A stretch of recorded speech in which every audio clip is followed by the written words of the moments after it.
Assalamualaikum warahmatullahi wabarakatuh. Nama saya Fenika Listia, NPM 2241148. Akan membahas materi ketiga yang berkaitan dengan metodologi penelitian, yaitu langkah-langkah dalam proses penelitian. Yang pertama, merumuskan pertanyaan penelitian. Merumuskan pertanyaan penelitian adalah langkah pertama dan paling penting dalam proses penelitian. Pertanyaan penelitian memberikan fokus dan arah untuk seluruh penelitian. Yang pertama, ada karakteristik pertanyaan yang baik, yaitu spesifik, terukur, relevan, dan fleksibel. Yang kedua, proses pengembangan pertanyaan penelitian. Yang pertama, tentang identifikasi masalah. Selanjutnya, meninjau literatur. Yang selanjutnya, merumuskan hipotesis.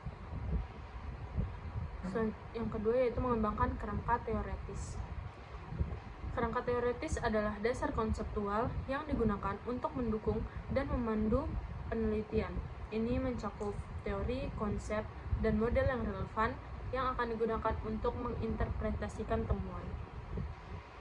Pentingnya kerangka teoretis yaitu memberikan konteks. Kerangka teoretis memberikan konteks untuk pertanyaan penelitian dan membantu menjelaskan mengapa penelitian tersebut penting. Selanjutnya, menuntut analisis.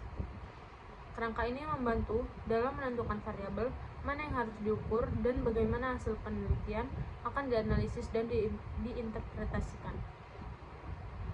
Yang selanjutnya, mendukung generalisasi. Kerangka teoritis yang kuat memungkinkan peneliti untuk menggeneralisasi temuan mereka ke konteks yang lebih luas. Mengembangkan kerangka teoretis, yaitu identifikasi teori dan model yang relevan. Selanjutnya, adaptasi atau pengembangan teori, dan selanjutnya penjelasan hubungan antara konsep. Pemilihan metode pengumpulan data.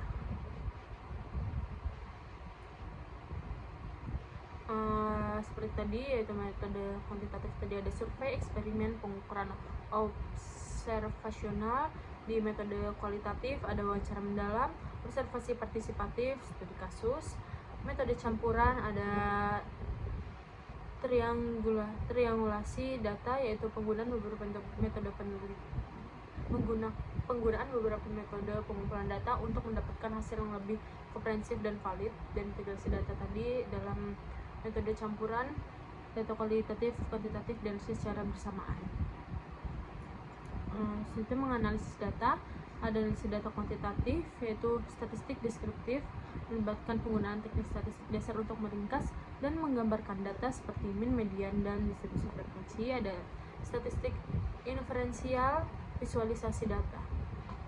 Analisis data kualitatif itu ada pengkodean, analisis tematik, dan analisis wacana. Dan di analisis data campuran itu menggabungkan temuan, peneliti mengintegrasikan hasil dari analisis kuantitatif dan kualitatif untuk memberikan pandangan yang lebih komprehensif tentang fenomena yang diteliti. Selanjutnya ada interpretasi paralel. Data dari metode yang berbeda dianalisis secara independen, kemudian dibandingkan untuk melihat konsistensi dan perbedaan dalam temuan. Pelaporan hasil. Langkah terakhir dalam proses penelitian adalah melaporkan hasil dengan cara yang jelas, koheren, dan dapat diakses oleh audiens target. Yang pertama, struktur laporan itu ada pendahuluan, metodologi, hasil, diskusi, dan kesimpulan. Penyajian datanya bisa menggunakan grafik dan tabel, narasi, penekanan pada validitas dan reliabilitas. Etika dalam pelaporan itu ada transparansi, jadi harus jujur dan transparan dalam melaporkan semua temuan, termasuk data yang tidak mendukung hipotesis awal.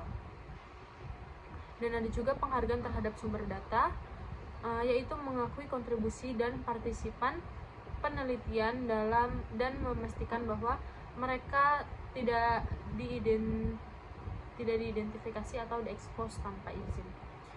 Dan terakhir ada aksesibilitas.